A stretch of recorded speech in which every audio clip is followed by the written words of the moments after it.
puan sekalian, kita belajar pagi ini tentang sunnah yang ditinggalkan, iaitu menggemakan takbir pada 10 pertama bulan Zulhijjah. Kita dah lama tinggal bulan Zulhijjah. Hari ini kalau tak salah 24 Safar kalau tak salahnya. Zulhijjah ni bulan mulia. Zul maknanya yang empunya, Hijjah maknanya haji.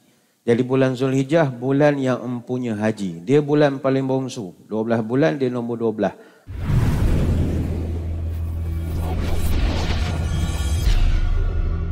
Assalamualaikum warahmatullahi wabarakatuh. Bismillahirrahmanirrahim. Alhamdulillahi hamdan katsiran tayyiban mubarakan fihi kama yanbaghi li jalali wajhika wa li 'azimi sultanik. Allahumma salli ala sayyidina Muhammadin abdika wa rasulika nabiyil ummi wa ala alihi wa sahbihi wa sallim.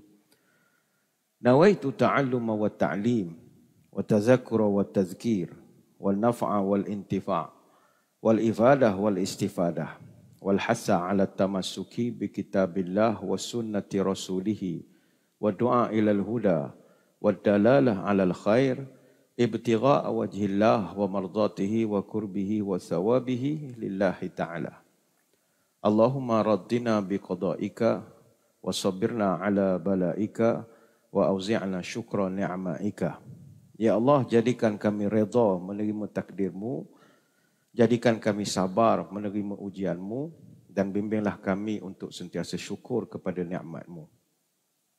Yang saya hormati para pegawai dan sukarelawan Masjid Negeri Sultan Ahmad I Kuantan, rakan-rakan dari Pusat Kutipan Zakat Majlis Agama Islam dan Adat Resam Melayu Pahang, seterusnya para pecinta ilmu, tuan-tuan guru, para alim ulama, para habaib, muslimin, muslimat, hadirin hadirat, tuan-tuan, puan-puan, moga-moga dirahmati Allah sekalian.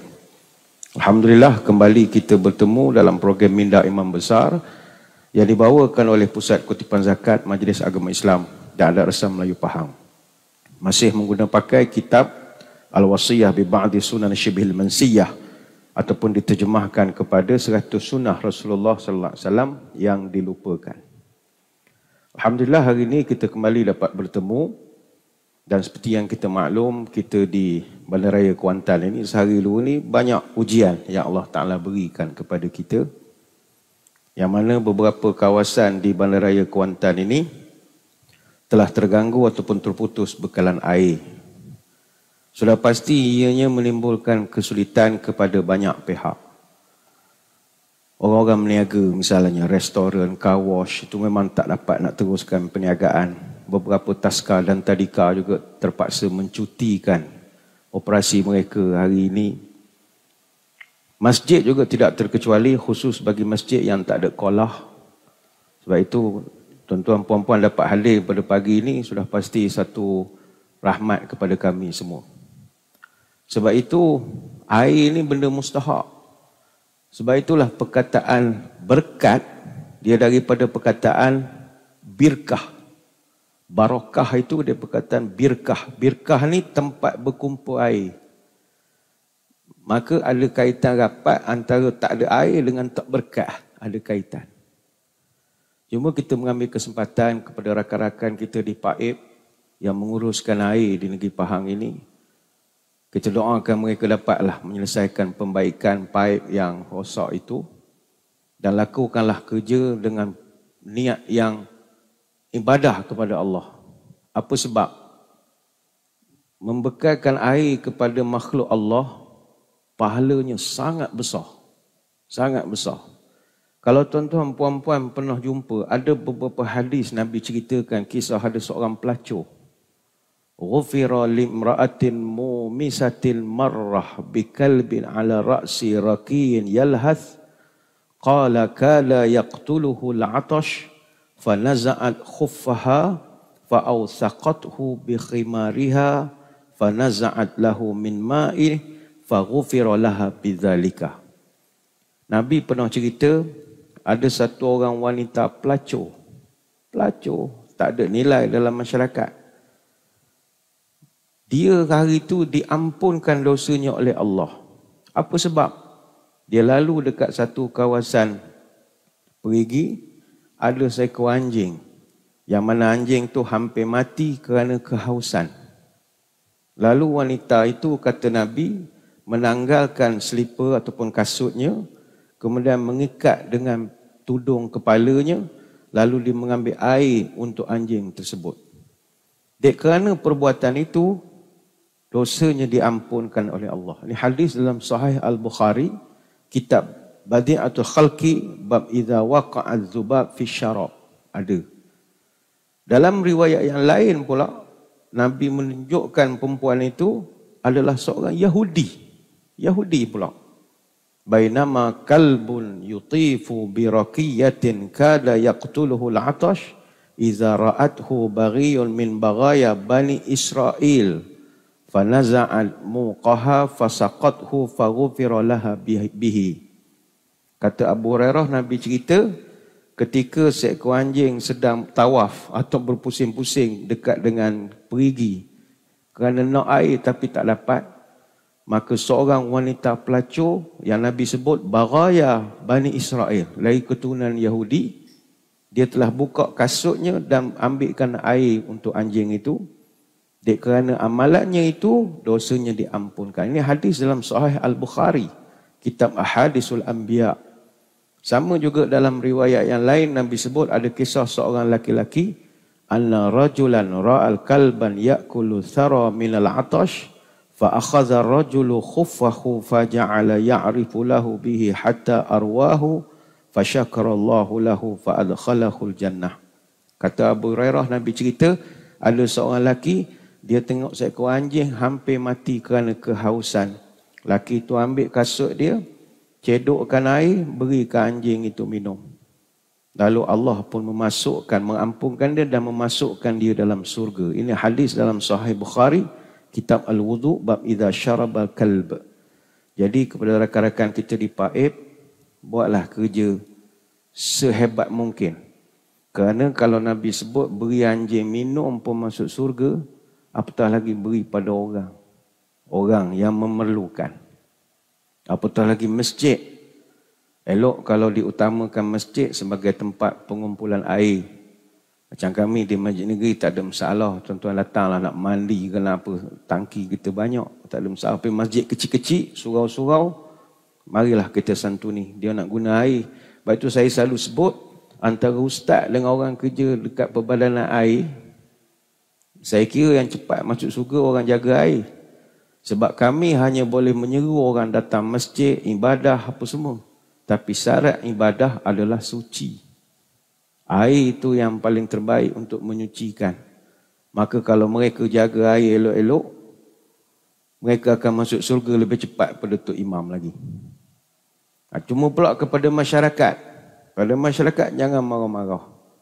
Tak ada orang nak masalah yang berlaku hari ini. Sebab itu kita orang beriman ni, kata Nabi, tenang dulu. Tenang. Jangan marah-marah. At-ta'anni minallah wal ajlatu minasyaitan. Tenang itu daripada Allah. Marah-marah, bising-bising, itu setan, kata Nabi. Tenang, jangan bertendang, bertenang dulu. Sebab itu kata Ibnu Abbas, innal hadiyas salih wasamta salih wal iktisadu juz'un min 25 juz'an min an-nubuwah. Ketenangan itu adalah 1/25 bahagian daripada sifat-sifat kenabian. Hadis riwayat Abu Dawud. Marah tidak pernah menyelesaikan masalah. Tidak ada dalam sejarah tamadun manusia masalah diselesaikan dengan marah-marah. Tak ada. Tidak ada penyelesaian dengan marah-marah. Tenang-tenang, insya-Allah akan dapat idea yang lebih baik lagi. Dia gangguan bekalan air ni tuan-tuan. Ni kan kalau cerita macam orang perbadanan air pula ceritanya. Dia gangguan bekalan air ni dia ada banyak sebab. Ada banyak faktor. Pertama, kerana masalah ketidakcukupan air mentah. Itu nombor 1. Nombor 2, kerana gangguan akibat penutupan loji. Dek kerana maintenance, penyelenggaraan berjadual. Kalau tak maintain, kau negara pula. Keladok tangki. Yang ketiga, gangguan disebabkan faktor luar jangka. Kita ni faktor luar jangka. Contohnya, pernah berlaku, tapi bukan di tempat kita lah, pencemaran sumber air. Pernah ada gas amonia masuk dalam sungai macam-macam. ataupun gangguan bekalan elektrik, kerosakan peralatan pada loji itu. Jadi itu tak dapat dielakkan. Ataupun kerosakan paip induk yang disebabkan oleh campur tangan pihak ketiga atau gangguan pihak ketiga. Dan ini semua benda yang kita tak boleh nak jangka. Tak campur lagi dengan masalah kita, masalah paip usang. Paip kita dah season. Dia berkait rapatlah dengan sistem paip utama dan paip komunikasi di negeri kita ini. Kebanyakan paip utama dan komunikasi di negeri Pahang ini, saya difahamkan dari jenis galvanis iron ataupun GI dan juga asbestos simen AC. Kebanyakannya umur dah lebih pada 40 tahun. Jadi so pasti dia akan, faktor usia itulah berlaku karat dalam paip jadi sempit, kecil, menyebabkan dia pecah. Macam rumah kita jugalah, bila dah rumah lama, banyaklah masalah dan gangguan pada pengguna.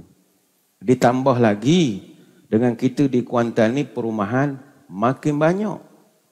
Mana orang nak pakai ramai, nak bekalkan tu berat. Paip kecil, anak ramai. Nak mandi serentak, bayangkanlah. Sudah pastilah timbul hara. Kita Kuantan memang orang makin ramai. Saya ingat 5 tahun dulu tak macam ni bandar Kuantan. Bukit Rangin dulu boleh senyum je. Kalau lalu depan Syahputra nak pergi Bukit Rangin, nak pergi ke airport ke apa, sekarang jangan tebing main. Dia punya jam hara betul, panjang betul. Begitu juga jalan Pak Mahat, Tanjung Lumpur. Tak macam dulu lah sebab perumahan makin banyak. Saya dulu berulang lama tuan-tuan, Kuantan Pekan, Jabatan Agama. Lama, lebih pada 10 tahun. Dulu relax, bersila bawa kereta. Boring ikut jalan besar, ikut penuh. Sekarang try ikut penuh sekali.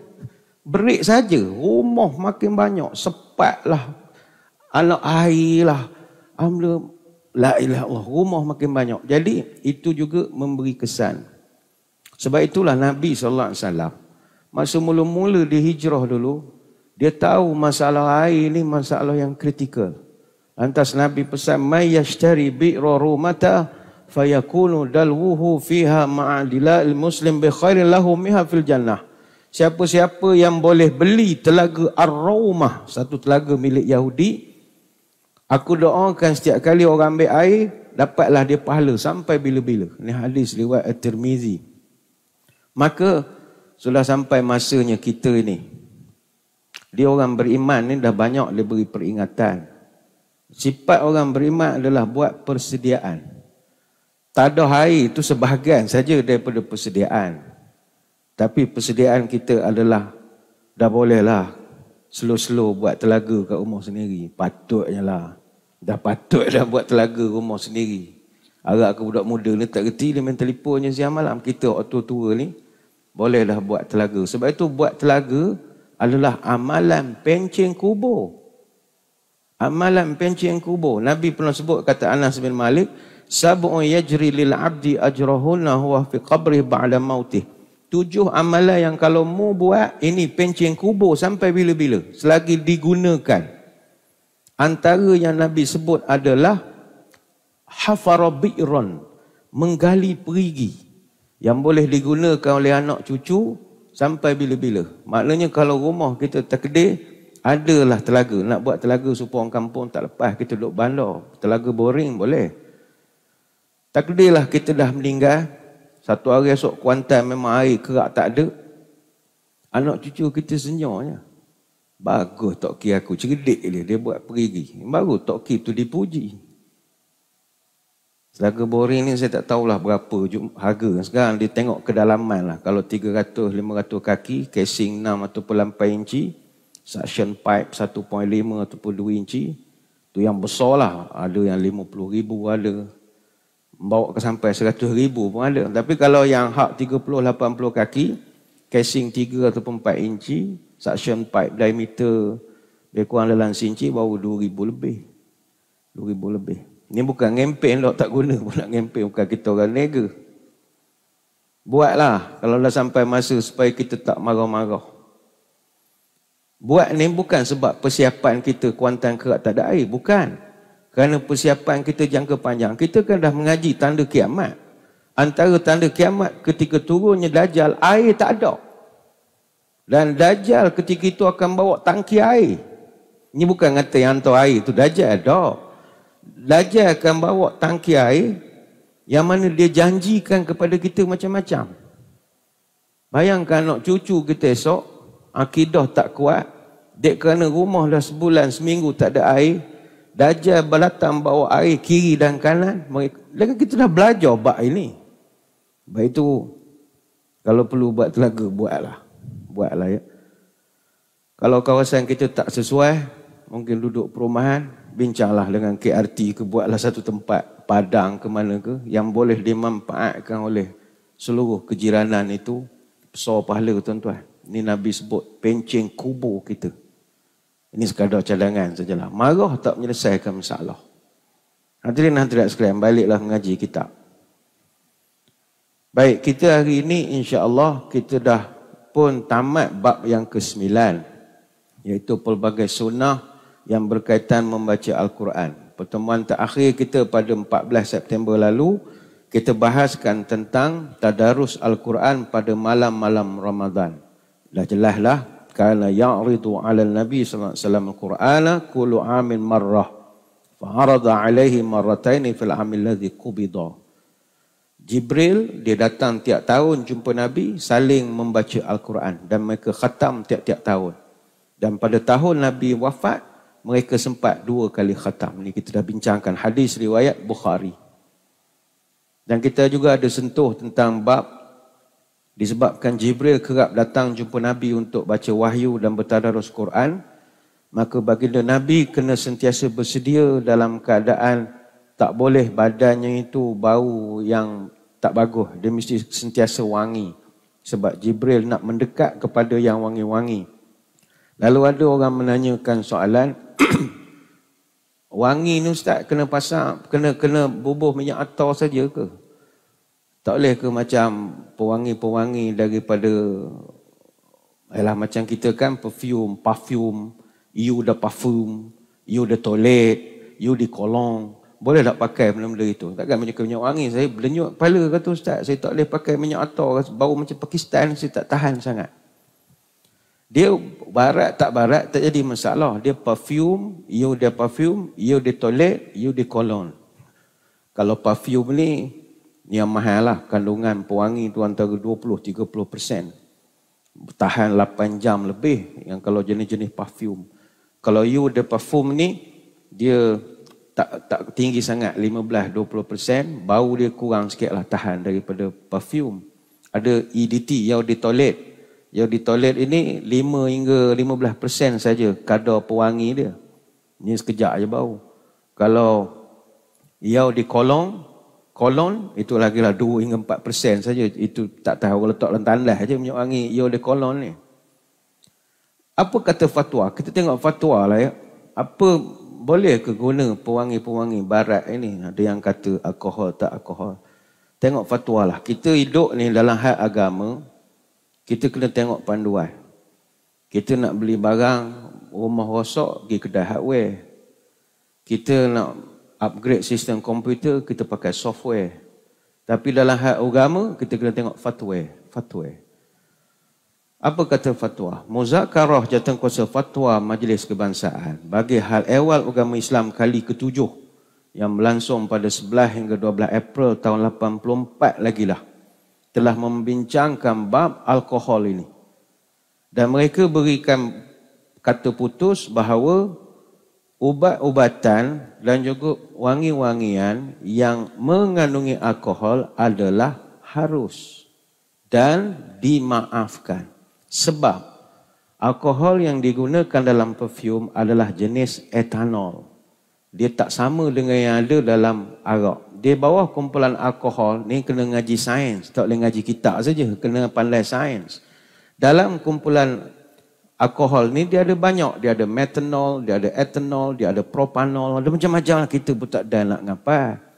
Jadi Jawatankuasa tu dah bincang dengan kementerian-kementerian yang berkaitan. Perfume ni dia hanya menggunakan absolute etanol saja ataupun denatured alkohol, iaitu jenis alkohol yang sangat sedikit dan banyak campuran lain. Yang kalau diminum memang tak mabuk. Bahkan boleh meninggal dunia pula kalau minum. Tak ada langsung, dia tidak memberi kesan. Jadi kesimpulannya macam mana? Kalau tanya pada saya, fatwa membenarkan. Tapi kalau tuan-tuan sebagai orang warak, orang jenis jaga, maka tinggalkan itu lebih baik. Ini untuk kita meninggalkan khilaf di kalangan ulama dan juga untuk mengelakkan syubhah. Sekiranya kita tidak pasti alkohol itu asal daripada pembuatan apa, etanol, metanol, kita sendiri tak ada ilmu dan kita keliru, maka tinggalkan. Nabi bersebut dak ma yari buka ila ma la yari buka. Tinggalkanlah apa awak pening-pening ragu-ragu kepada apa yang tidak kamu ragui lagi. Hadis riwayat At-Tirmizi. Jadi di luar di pasaran ada pilihan alternatif yang diyakini suci dan halal. Namun jika terdapat keperluan untuk menggunakan perfume tertentu kerana baunya sedap, suami kita suka, maka kita boleh gunakanlah kembali garis panduan yang diletakkan dalam keputusan muzakarah jawatankuasa fatwa Majlis Kebangsaan yang kita bincangkan tadi. Jadi tak payah pening-pening, ya. Baik, malah nak ulas lebih sebab kita, sebab itu kalau perbicaraan kitab buka soalan terlampau banyak, direction hilang. Kita nak bahas tu menuju Kuala Lumpur, banyak tanya lah pergi ke Seremban esok nanti. Seremban baru pergi Kuala Lumpur, jauh perjalanan. Ni kita direct saja ya. Pagi ni kita masuk bab yang ke-10. Bab baru iaitu pelbagai sunnah yang berkaitan dengan haji dan umrah. Muka surat 162. Ni bab 10. Dalam bab ini ada 4 subtopik. Dan untuk subtopik kita yang pertama pagi ini adalah menggemakan takbir pada 10 hari pertama bulan Zulhijjah. Mari kita lihat. Bismillahirrahmanirrahim. Allah berfirman, A'udzubillahi minasyaitonirrajim, liyashhadu manafi'a lahum wa yadhkuru ismallahi fi ayyamin ma'lumat, supaya mereka menyaksikan berbagai manfaat bagi mereka dan supaya mereka menyebut nama Allah pada hari yang ditentukan. Kalimat ayyamin ma'lumat itu yang jadi key point, perlu digarisbawahkan. Ibnu Abbas mengatakan bahawa yang dimaksudkan hari-hari yang telah ditentukan, iaitu ayyamin ma'lumat tadi adalah 10 hari pertama bulan Zulhijjah. Imam Bukhari meriwayatkan secara mu'allaq daripada Ibnu Abbas dengan bentuk jazam, iaitu kalimat aktif. Ibn Katsir berkata, riwayat yang sama juga datang daripada Abu Musa al-Asy'ari, Mujahid, Qatadah, Atha, Sa'id bin Jubair, Hasan al-Basri, Dhaha, Atha al-Khurasani dan Ibrahim al-Nakhai. Ini merupakan mazhab Imam Syafi'i dan popular daripada Ahmad bin Hanbal. Tentang keutamaan 10 hari pertama bulan Zulhijjah, Al-Bukhari meriwayatkan daripada Ibn Abbas bahawa Rasulullah SAW bersabda, mal amalu fi ayami afdalu minha fi hadhil ashr. Qalu walal jihad? Qala walal jihad illa rajulun yukhatiru bi nafsihi wa malihi falam yarji' bisyai'. Tidak ada amal yang keutamaannya melebihi amal yang dikerjakan pada 10 hari pertama bulan Zulhijjah. Para sahabat bertanya, tidak juga jihad di jalan Allah? Baginda menjawab, tidak juga jihad di jalan Allah kecuali seorang yang berangkat jihad dengan jiwa dan hartanya dan tidak kembali dengan apa pun. Hadis Tirmizi. Ini hadis popular lah bila musim-musim korban. Imam At-Tirmizi berkata dalam bab tersebut terdapat riwayat daripada Ibn Umar, Abu Hurairah, Abdullah bin Amr dan Jabir. Hadis Ibn Umar diriwayatkan oleh Ahmad, ada sedikit tambahan. Fa'akthiru fihinna minat tahlil wa takbir wa tahmid. Maka perbanyakkanlah ucapan tahlil, takbir dan tahmid. Hadis ini merupakan hadis hasan sahih. Imam Al-Bukhari menyatakan dalam kitab Al-Aidain, dalam bab keutamaan amal pada hari-hari tasyrik, Ibnu Umar dan Abu Hurairah pernah keluar menuju pasar pada 10 awal bulan Zulhijjah sambil menggemakan takbir. Orang ramai turut bertakbir, mengikut takbir mereka berdua. Jadi tuan-tuan puan-puan sekalian, kita belajar pagi ini tentang sunnah yang ditinggalkan, iaitu menggemakan takbir pada 10 pertama bulan Zulhijjah. Kita dah lama tinggal bulan Zulhijjah. Hari ini kalau tak salah 24 Safar kalau tak salahnya. Zulhijjah ni bulan mulia. Zul maknanya yang empunya, Hijjah maknanya haji. Jadi bulan Zulhijjah bulan yang empunya haji. Dia bulan paling bongsu. 12 bulan dia nombor 12. Muharram, Safar, Rabiul Awal, Rabiul Akhir, Jamadil Awal, Jamadil Akhir, Rejab, Sa'ban, Ramadan, Syawal, Zulqa'dah, Zulhijjah. Dan dia diiktiraf sebagai salah satu daripada bulan yang memiliki kualiti tinggi, yang mulia. Apa sebab? Pada dia, kalau contoh bulan Muharram, Muharram dia jadi mulia kerana ada 10 Muharram, ada Ashura. Banyaklah peristiwa sejarah berlaku pada 10 Muharram. Bulan Ramadan dia jadi mulia kerana ada Lailatul Qadar. 21 sampai 30 Ramadan, perintahan itulah Lailatul Qadar.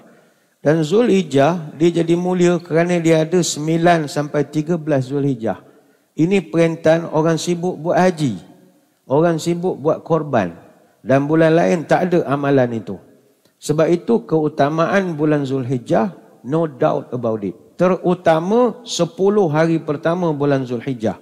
Yang kita bacakan hadis tadi, tidak ada satu amal soleh pun yang dicintai Allah lebih daripada amal soleh yang dilakukan pada 10 pertama bulan Zulhijjah. Walaupun jihad, kata Nabi, tak boleh challenge. Kecuali orang tu pergi jihad, tak balik-balik dah. Terus jihad, tak balik-balik dah. Dalam Quran, Allah Ta'ala ada sebut satu ayat, surah Al-Fajr ayat yang kedua. Walayalil ashrin, dan demi malam yang 10. Surah Al-Fajr. Jumhur mufassirin, terdiri daripada kalangan salafus salih seperti Ibnu Abbas, Mujahid, Ad-Duha, Qatadah, Al-Muqatil, semua sepakat bahawa yang dimaksudkan walayalil ashrin itu adalah 10 hari pertama bulan Zulhijjah. Bukannya 10 hari terakhir bulan Ramadan. Ini boleh rujuk dalam kitab Zadul Masir, karya Ibn Jauzi. Dan tafsiran ini juga kata ulama dikuatkan dengan hadis innal ashra ashrul adha wal watra yaumu arafah wa syaf'a yauman nahri. Yang dimasukkan 10 hari itu adalah 10 hari Idul Adha, dan yang ganjil itu adalah hari Arafah, sedangkan hari yang genap adalah hari penyembelihan korban. Hadis riwayat Imam Ahmad. Kata Ibnu Qayyim dalam kitab Zadul Ma'ad, walayalil ashrul awakhir min Ramadan afdal min layali ashri Zulhijjah.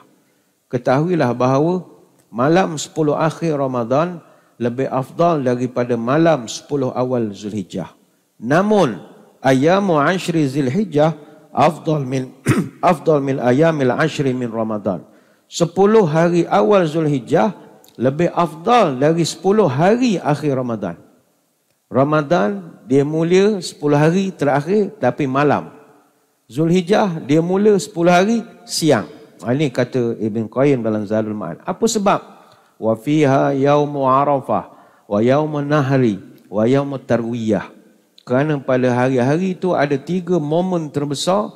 Pertama hari Arafah, yang kedua hari sembelih nahri, wa yaumut tarwiyah, hari tarwiyah. Hari tarwiyah ni apa tuan-tuan puan-puan? Kita kalau buat haji, mungkin kita familiar lah dengan hari tarwiyah ini. Hari tarwiyah ni sehari sebelum kita wukuf. 8 Zulhijjah, hari tarwiyah. Kebiasaannya jemaah haji akan bergerak pergi ke Arafah lah kebiasaan. Malam tu kita tidur, esok standby untuk nak wukuf. Tarwiyah ni, apa maknanya? Kata Ibnu Qudamah dalam kitab Al-Mughni, ada beberapa versi. Pertama, pada malam hari tarwiyah, Nabi Ibrahim AS, dia bermimpi sembelih Nabi Ismail. Berlaku pada malam hari tarwiyah. Jadi bila malam tu dia mimpi, keesokannya seharianlah Nabi Ibrahim ni berfikir dan tertanya-tanya. Ini perintah Allah ke atau permainan syaitan? Ini perintah Allah ke atau permainan syaitan? Dia keliru. Arahan sembelih Ismail ni perintah ke mainan syaitan? Jadi bertanya-tanya diistilahkan dalam bahasa dipanggil yurawi. Maka yurawi itu dinamakan sebagai hari tarwiyah. Dia bertanya-tanya, mimpi ke wahyu, mimpi ke wahyu. Dia yurawi.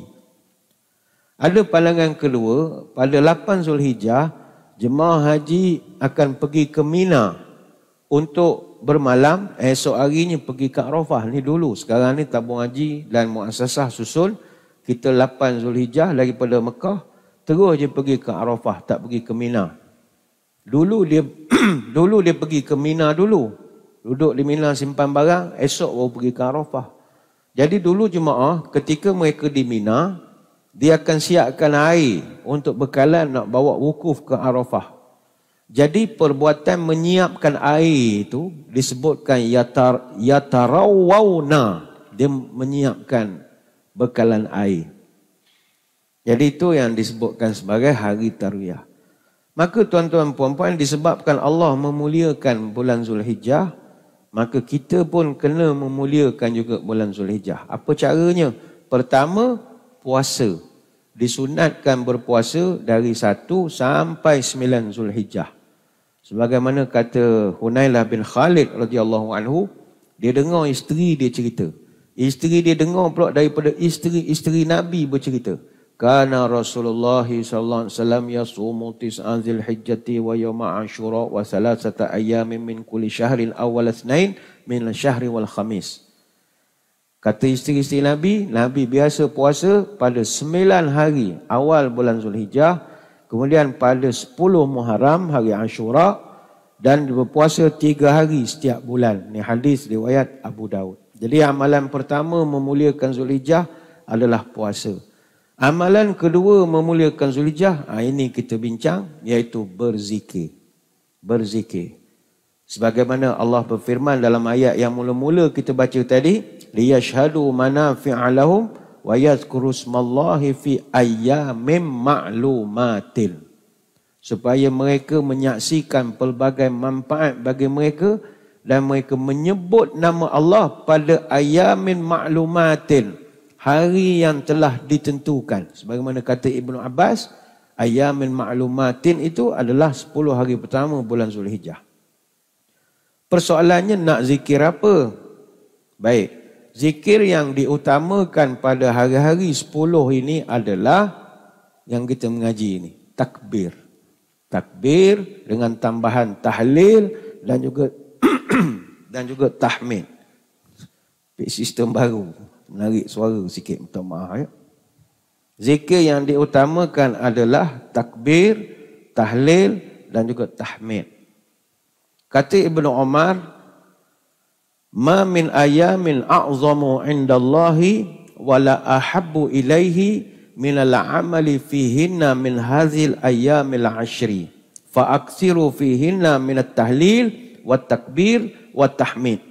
Tidak ada satu hari pun di mana amal soleh pada waktu itu lebih mulia di sisi Allah dan lebih disukai olehnya daripada 10 hari ini, iaitu 10 awal Zulhijjah. Maka perbanyakkanlah ucapkan takbir, tahlil dan tahmid pada hari-hari itu. Hadis riwayat Imam Ahmad. Bahkan seperti yang kita tengok pada muka surat akhir tadi, jangan hanya zikir di masjid, bahkan digalakkan di luar rumah. Termasuklah di pasar raya, ke mana-mana kita pergi. Sambil-sambil beratur, misalnya nak beli makanan, sambil nak bayar di kaunter shopping komplek. Sambil-sambil itu, kita ucapkanlah takbir ini.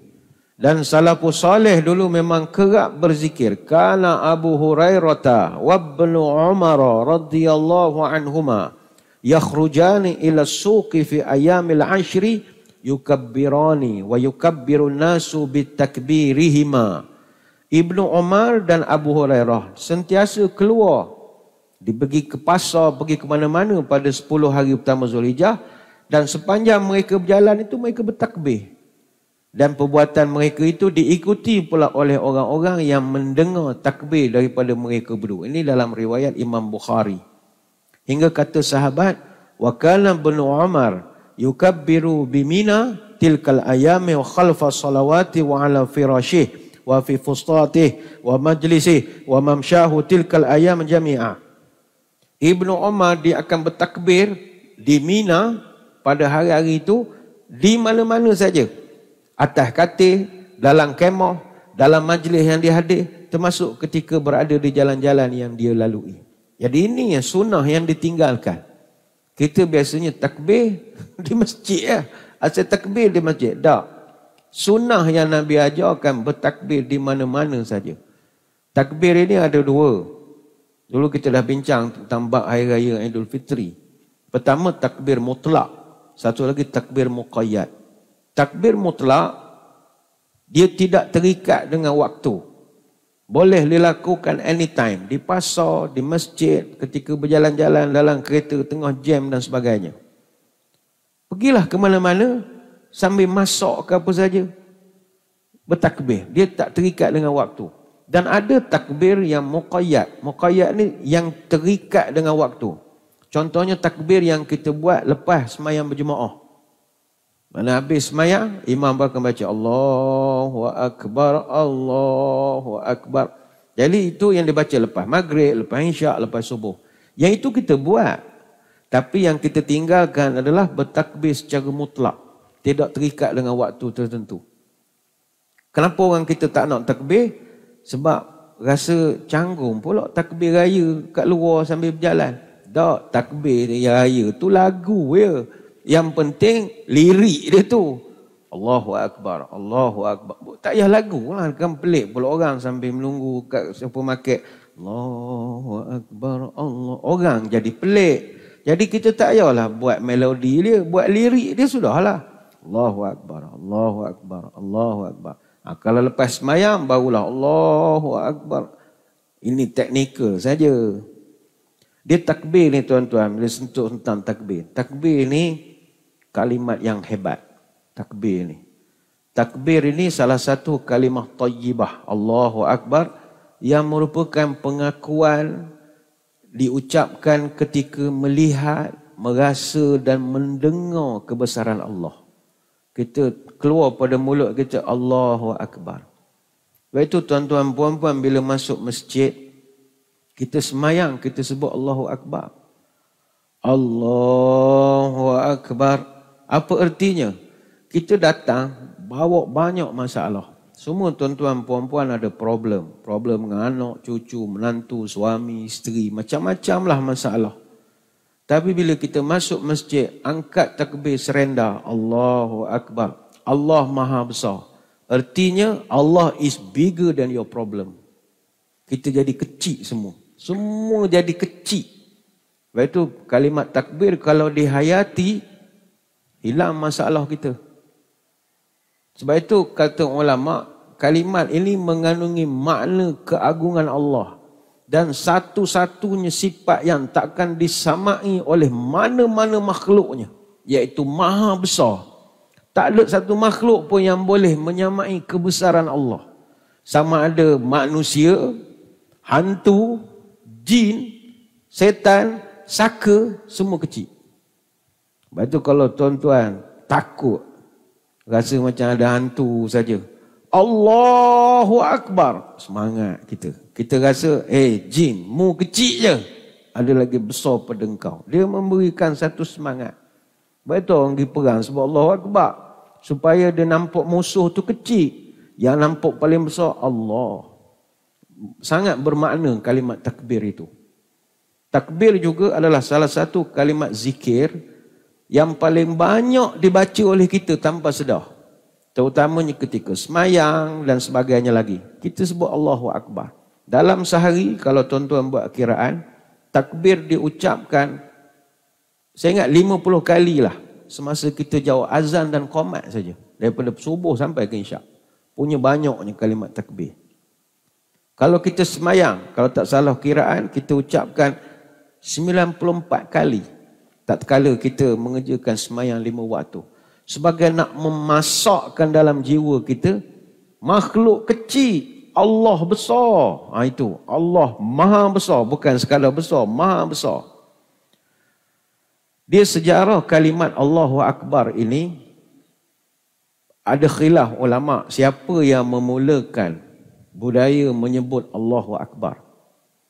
Ada pendapat mengatakan yang memulakan menyebut Allahu Akbar ini adalah Jibril alaihissalam. Dikatakan Jibril menyebut kalimat Allahu Akbar kerana gembira ketika berlakunya pergantian sembelihan Nabi Ismail dengan Kibash.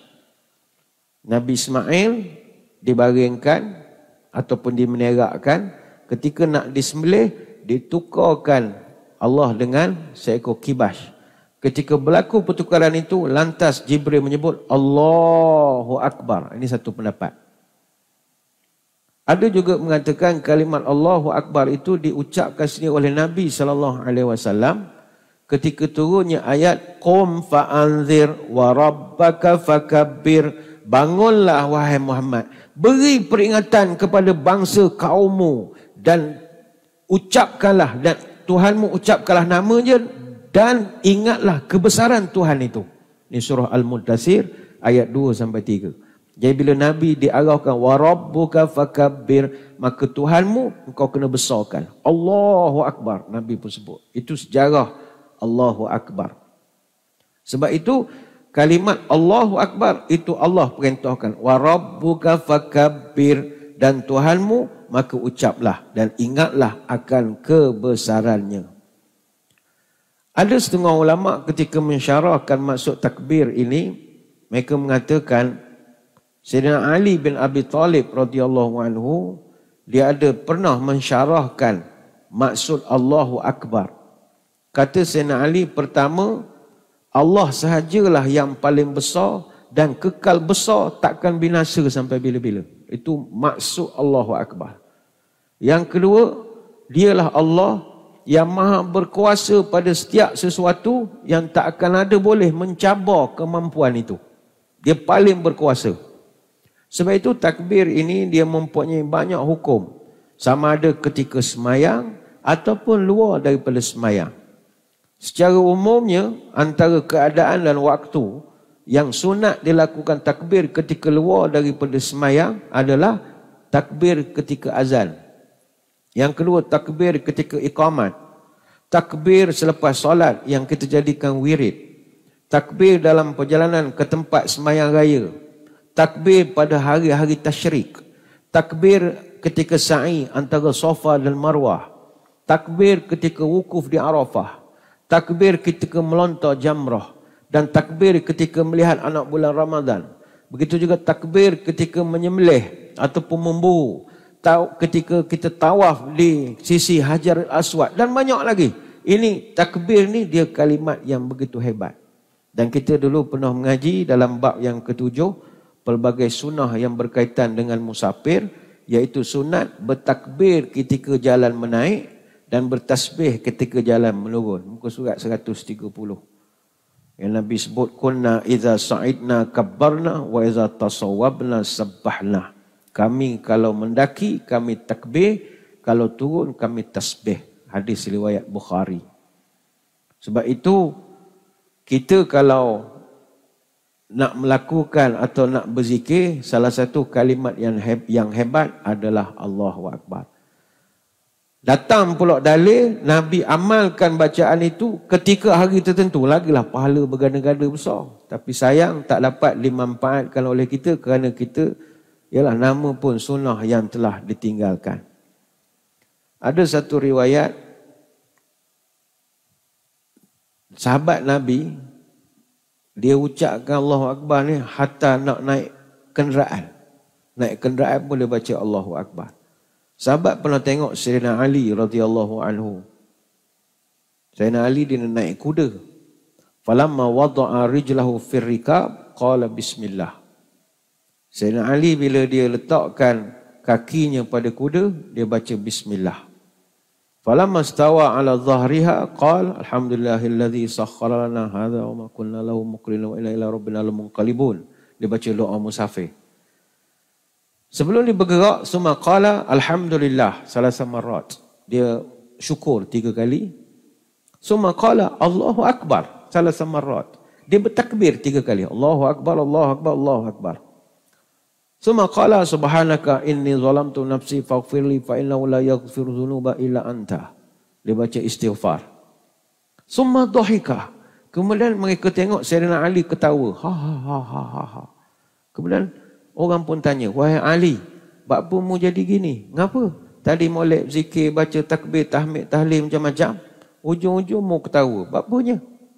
Kata Sayyidina Ali, soalan yang awak tanya ni sama hak kawan pernah tanya pada Nabi.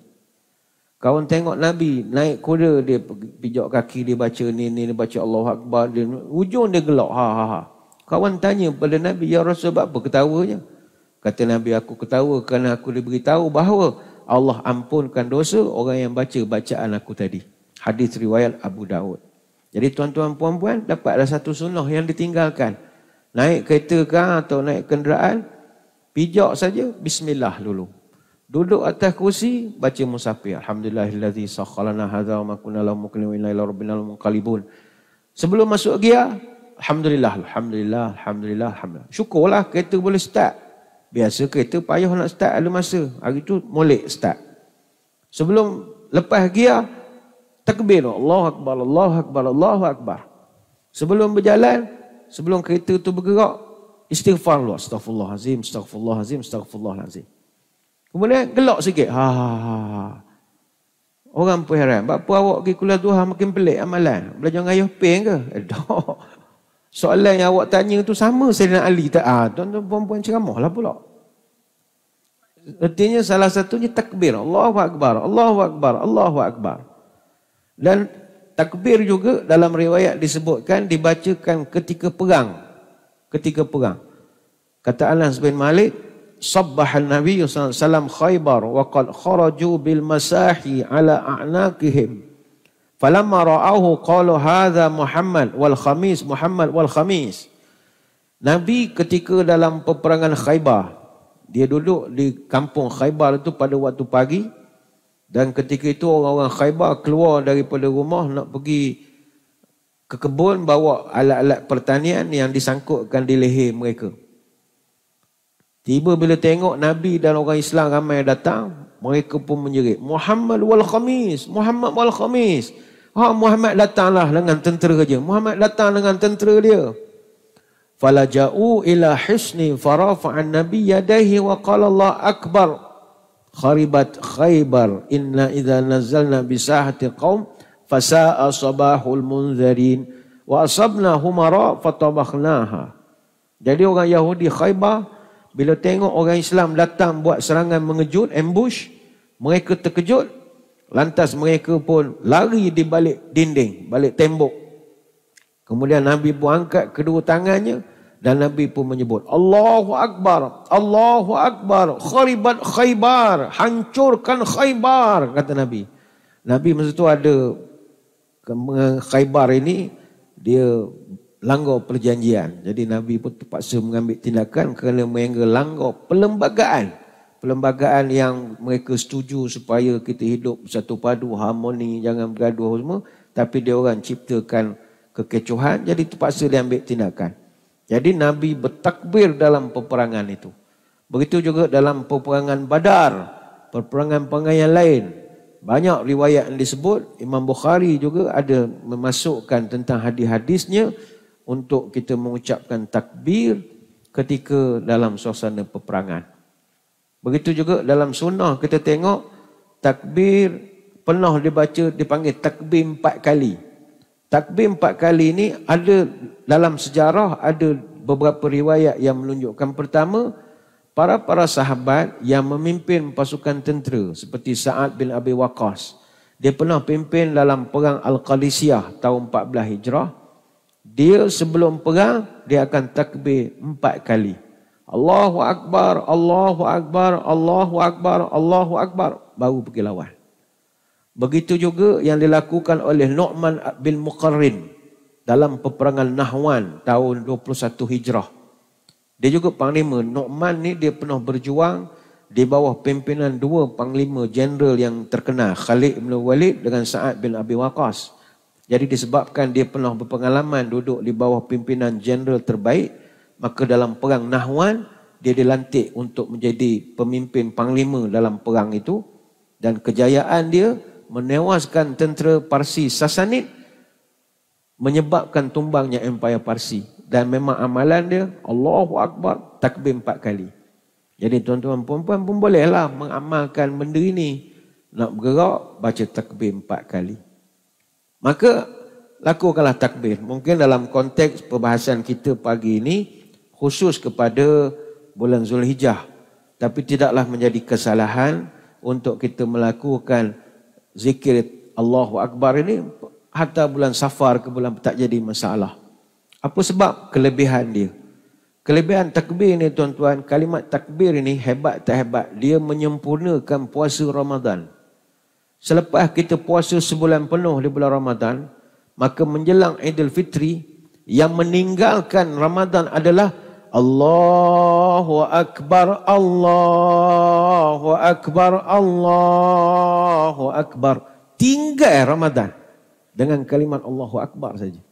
Besarnya kalimat Allahu Akbar ini. Dan kata ulama juga, takbir ini boleh memberi kebaikan kepada kehidupan kita. Ada satu riwayat, Ja'a a'rabiyun ila Rasulillah sallallahu alaihi wasallam. Faqal ya Rasul alimni kalaman aquluh. Qal qul la ilaha illallah wahdahu la syarikalah.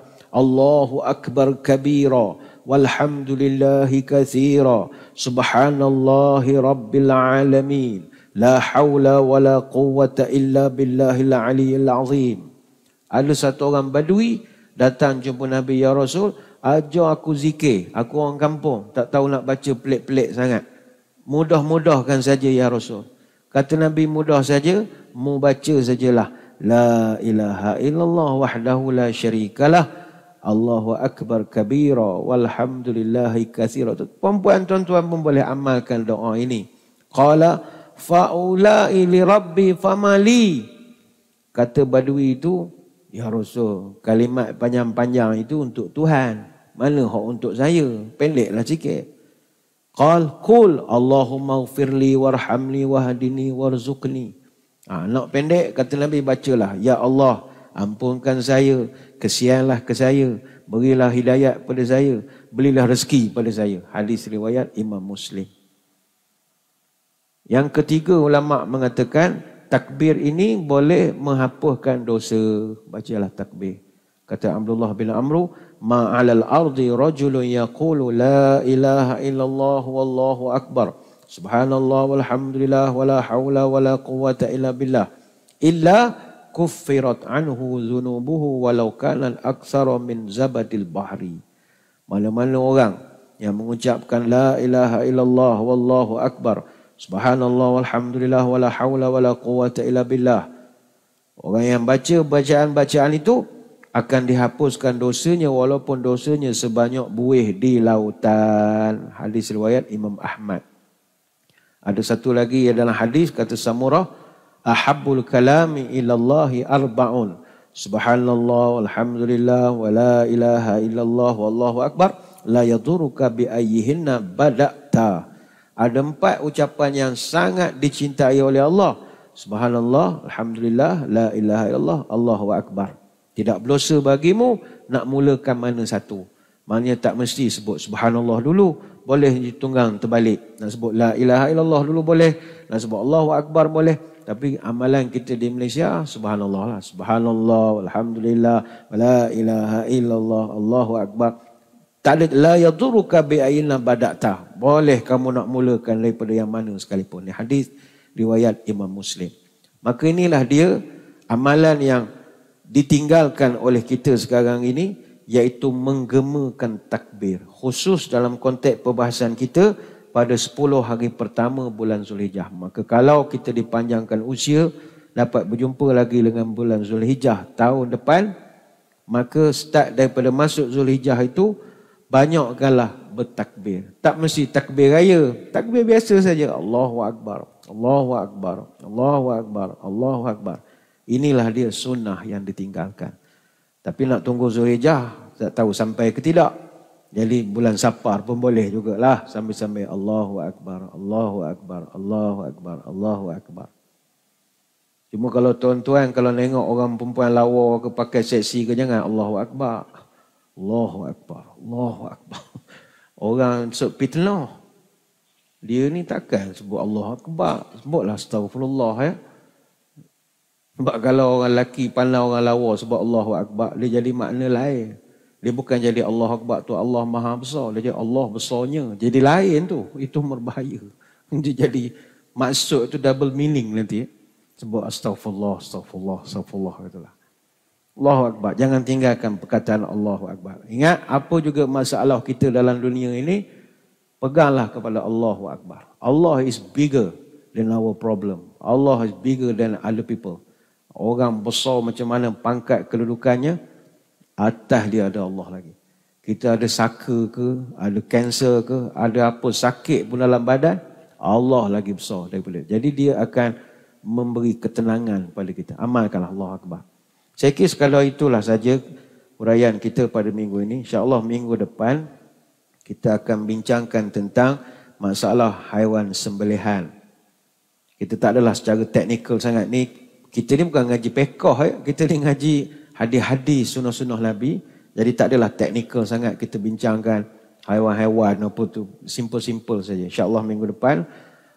Cuma pengumuman kita seperti biasa pada malam ini, jangan lupa datang ke masjid beramai-ramai. Kita ada forum bicara pahlawan. Kita akan bincangkan tajuk Islam dan sifat keberanian. Yang akan saya sendiri bergandingan dengan Timbalan Perusahaan Polis Datuk Abdul Razak bin Muhammad Yusof, Timbalan Ketua Polis Pahang, yang merupakan satu-satunya penerima pingat Seri Pahlawan Gagah Perkasa ataupun SP yang masih berkhidmat dalam servis, masih servis. Ramai yang ada tapi dah pencen ataupun dah meninggal dunia. Dan dia sangat berpengalaman luas, terlibat dalam pelbagai operasi di hutan, di bandar, sempadan, atas langit, dalam air, semua ada. Dia komando, dia pernah terlibat dalam op bersih keempat, mematikan tidak kurang daripada 73 set booby trap di sepanjang sempadan Malaysia, Thailand. Dan dia juga terlibat dalam op subuh. Op subuh ni ketika menumpaskan kumpulan Al-Ma'unah di Bukit Jenalik, dek kerana jasa itulah dia dapat bintang ataupun pingat Seri Pahlawan Gagah Perkasa SP ni. Dan dia kalau tuan-tuan tengok dia punya baju dia punya lambang-lambang luar biasa. Komando, dia ada satu tu Pandora. Pandora ni pandu arah untuk, pandu arah ni komando lah. Dia kan bila kita nak buat serangan jet dia nak turun bom, dia kena ada orang marking di bawah. Buat tanda, baru jet tu boleh hantar bom. Siapa nak pergi hantar tu? Komando je boleh hantar sebab dia kena menyusup dalam kawasan musuh. Datuk Razak ni dia ada Pandora. Memang hebat. Jadi tuan-tuan rugilah kalau tak datang malam ini, mengambil kesempatan jumpa the living legend lah. Bagi saya, the living legend. Dan minggu depan jangan lupa, 27 hari bulan, Majlis Ta'lim Darul Ma'mur. Kita akan adakan pada 27 September, hari Selasa. Kita akan bersama-sama dengan Habib Ali Zainal Abidin bin Abu Bakar Al-Hamid. Kita akan memulakan sambutan maulid kita, Road to Maulid Rasul, bermula Rabiul Awal. Dan kita ada persembahan qasidah jugalah. Jadi puan-puan, tuan-tuan boleh berselawat, berqasidah, berseronok-seronok dalam kita nak menunjukkan kecintaan kepada Nabi. Jadi masuklah dari malam ni dan minggu hadapan. Saya kira sekadar itu, kita tutup pertemuan kita dengan doa, moga majlis diberkati ilahi. A'udzubillahi minasyaitonirrajim. Bismillahirrahmanirrahim. Allahumma salli wa sallim ala sayyidina Muhammadin salatan tukhrijuna biha min zulumatil wahmi. Allahumma inna duha'a duha'uka wal baha'a baha'uka wal jamala jamaluka wal quwwata quwwatuka wa qudrata qudratuka wal ismata ismatuka. Allahumma in kana rizqina fis sama'i fa anzilhu wa in kana fil ardi fa akhrijhu wa in kana mu'assiran fayassirhu wa in kana haraman fatahhirhu wa in kana ba'idan faqarribhu bihaqqi duhaika wa bahaika wa jamalika wa quwwatika wa qudratik. Atina ma ataita ibadika salihin. Ya Allah, kalau rezeki kami masih di langit, turunkanlah. Kalau di bumi, keluarkanlah. Kalau susah, permudahkanlah. Kalau haram, sucikanlah. Kalau jauh, dekatkanlah berkat waktu Tuhanmu, kecantikannya, keindahannya, kekuatannya. Limpahkan kepada kami segala yang telah Engkau limpahkan pada hamba-hambamu yang soleh. Ya Allah, permudahkanlah urusan kami di bandaraya Kuantan ini yang keputusan dan ketiadaan air. Janganlah Engkau jadikan kami hilang kecintaan kepada bandaraya yang kami kasihi ini. Subhanakallahumma wa bihamdika. Nasyhadu an la ilaha illa anta nastaghfiruka wa natubu ilaik. Wa sallallahu ala sayyidina Muhammadin wa ala alihi wa sahbihi wa baraka wa sallam. Walhamdulillahi rabbil alamin. Sekali itu wabillahi taufiq wal hidayah. Assalamualaikum warahmatullahi wabarakatuh. Wallahu a'lam.